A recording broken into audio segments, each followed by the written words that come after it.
guys, welcome back to our channel Darby Doodle Diary. Easy and ஹெல்த்தியான recipe தான் பார்க்க போகிறோம்.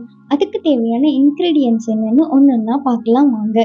பூண்டு, வரமிளகாய், ஜீரகம், கொண்டக்கடலையை 4 மணி நேரத்துக்கு முன்னாடி ஊற வச்சு எடுத்திருக்கேன். இப்போ ஒரு மிக்சர் ஜாரில் பூண்டு, வரமிளகாய், கொண்டக்கடலை இது எல்லாத்தையும் நல்லா தோசை மாவு பதத்துக்கு அரைச்சி எடுத்துக்கணும்.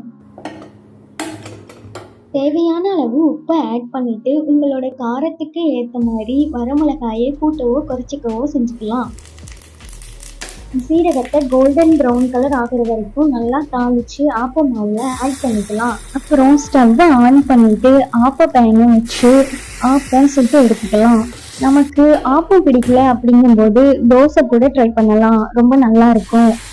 2 or 3 minutes லிட் போட்டு ஆப்பத்தை குக் பண்ணால் ஆப்பம் ரெடி ஆயிரும்.